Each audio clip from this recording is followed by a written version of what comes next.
Você é um sinal de esperança para este mundo. Caminhando juntos chegaremos bem mais longe. Olá, meus queridos irmãos e irmãs, sejam muito bem-vindos a uma série de vídeos que irá acontecer ao longo deste ano de 2025 a respeito do Jubileu da Esperança. Para aqueles que ainda não me conhecem, eu me chamo Ângelo Vinícius, sou agente da Pascom aqui da paróquia São Judas Tadeu, em Betim, e aonde quer que este vídeo lhe alcance, seja nas dependências da paróquia, na forania, região episcopal ou até mesmo na Arquidiocese de Belo Horizonte, desejo a vocês aquilo que o Papa Francisco desejou a todos os cristãos, católicos e população do mundo inteiro ao anunciar esse jubileu, que a esperança esteja com todos nós. Bom, como você já deve ter imaginado pelo nosso cenário, esse vídeo e os próximos que virão nós iremos falar um pouquinho para elucidar e deixar um pouco mais claro e mais palpável e visível o que significa esse Jubileu da Esperança, que se iniciou no último dia 24 de dezembro de 2024, véspera de Natal, com a abertura da Porta Santa da Basílica de São Pedro, lá no Vaticano. Mas antes de falar de aberturas de portas santas, de peregrinações, de gestos concretos que representem esse jubileu, é preciso que nós voltemos muito lá atrás para podermos entender o que significa o jubileu. Mas não se preocupe, não vou fazer desse vídeo um vídeo cansativo, uma videoaula extensa, para que não fique maçante, mas que nós possamos entender e vivenciar de fato o que é esse jubileu. Na etimologia da palavra jubileu, pessoal, jubileu vem do hebraico, que significa Yovel.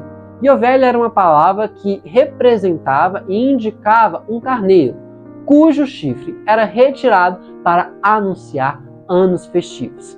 Então, como vocês já devem ter imaginado, o jubileu não surgiu na Igreja Católica e não surgiu na tradição cristã. Ele surgiu muito mesmo antes de Jesus, lá na tradição hebraica. Mas foi apenas em 1300, quando o Papa Bonifácio VIII anunciou no dia 22 de fevereiro deste ano o primeiro jubileu da Igreja Católica. Assim como na tradição hebraica, algumas coisas foram mantidas para as celebrações de jubileu na tradição católica. Então a gente tinha lá com os hebreus o jubileu sendo um ano da graça em que as pessoas mantinham-se a abstinência de algumas práticas, como até mesmo a prática de realizar o plantio, a agricultura, e também havia uma outra questão. O jubileu era um ano em que os hebreus que tinham escravos dos mesmos povos, eles eram libertados, os escravos eram libertados pelos hebreus. E também as terras que antes pertenciam a algumas pessoas eram devolvidas aos seus verdadeiros donos. Jubileu, pessoal, ele é originado da Bíblia, tá? Lá muito antigamente, na Torá, temos referências do jubileu nos livros de Êxodo, Números, Levítico, Deuteronômios, mas principalmente lá em Levítico, que é quando foi ordenado que no 50º ano fosse celebrado o jubileu, que significaria um ano da graça. E aí a gente pensa, beleza, Ângelo, então nós temos uma referência bíblica do que é o jubileu, certo? Certo. Mas uma referência bíblica, como eu falei para vocês, que originou-se dos hebreus, dos judeus. Mas e para a tradição católica? Existe uma referência bíblica? Existe sim. Lá no Evangelho de São Lucas, o próprio Senhor Jesus Cristo, ao referenciar-se ao profeta Isaías, ele vai falar um pouco deste jubileu, do que é o jubileu para os católicos. Ele vai falar que o Espírito Santo enviou para que pudesse curar os feridos, tirar os cativos e principalmente para que fosse celebrado o ano da graça do Senhor. Então vejam bem, o próprio Senhor Jesus Cristo já anunciou o ano da graça durante a sua peregrinação, na sua primeira grande vinda. E assim espera que nós possamos fazer isso também. Então, pessoal, o jubileu, como vocês perceberam, já nasceu há muito tempo atrás. Só que muitas coisas mudaram desde 1300, até porque já se passaram mais de 700 anos. E o que mudou do primeiro jubileu até hoje em dia? Vou falar para vocês. A primeira coisa que mudou foi a periodicidade do jubileu. Então, quando veio para a religião católica, o jubileu foi-se determinado que ia ser comemorado de 100 em 100 anos. Só que vocês já imaginam que é capaz que muitas gerações passem desse período sem vivenciar um jubileu. Então começou lá em 1300 com o primeiro jubileu ordinário, e aí eu vou explicar para vocês a diferença do jubileu ordinário para o jubileu extraordinário.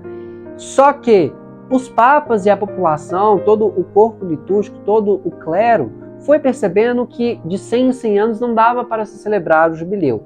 E aí, referenciando a Levítico, que falava que no 50º ano deveria se celebrar o ano da graça, que chamaria jubileu, então os papas começaram a mudar e passaram a periodicidade do jubileu de 50 em 50 anos. Então, a cada 50 anos vivenciava algum jubileu na Igreja Católica. E para a Igreja Católica, o que eram os jubileus?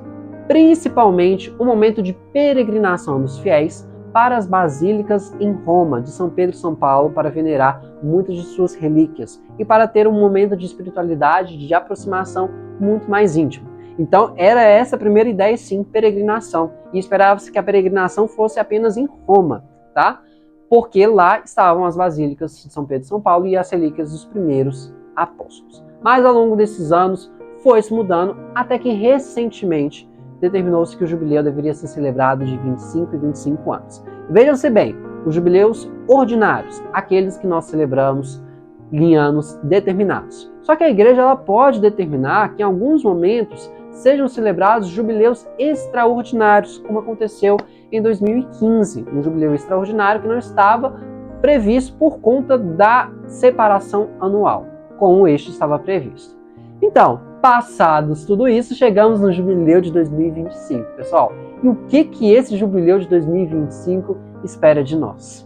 Spes non confundet. Esse é o lema desse jubileu. A esperança não engana. Essa é uma passagem que está presente na carta de São Paulo aos Romanos, no capítulo 5.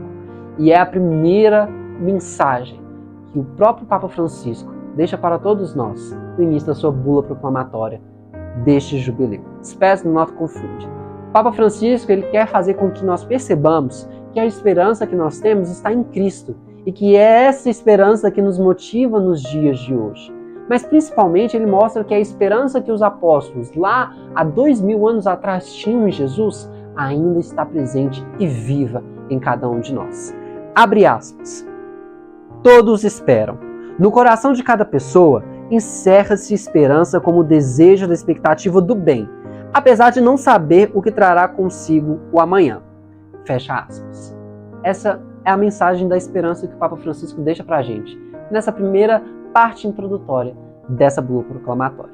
Pessoal, eu vou falar para vocês, mais do que isso, o Papa Francisco resumiu o que é a esperança para nós. Nós não sabemos o que vai acontecer amanhã, nós não sabemos quando Jesus vai voltar, mas nós temos a esperança que ele terá a sua segunda vinda para nos salvar. E é essa segunda vinda que nós acreditamos e é nesse Deus que nós acreditamos. E movidos por essa esperança, movidos por todos os ensinamentos de Jesus, isso vai nos levar a fazer boas obras. Então, encerro por este vídeo por aqui, mas a cada um dos próximos vídeos nós vamos estudar um pouco cada partezinha que o Papa Francisco ele nos traz nessa bula proclamatória. Quais são os sinais de esperança, o caminho de esperança, a vida de esperança, as ações para que possa obter a esperança e principalmente o que todo esse jubileu pode ser aplicado na minha vida. É verdade, a gente precisa ter um porquê desse jubileu. Não é só viver por viver, mas a gente precisa vivenciar o jubileu com todos os nossos corações. Então, para o vídeo não ficar muito longo e para vocês não ficarem cansados também, já me despeço por aqui, mas eu espero vocês no próximo vídeo, para que juntos nós podemos nos aventurar por esta barca em que Jesus é a nossa própria âncora. Fico por aqui e até a próxima.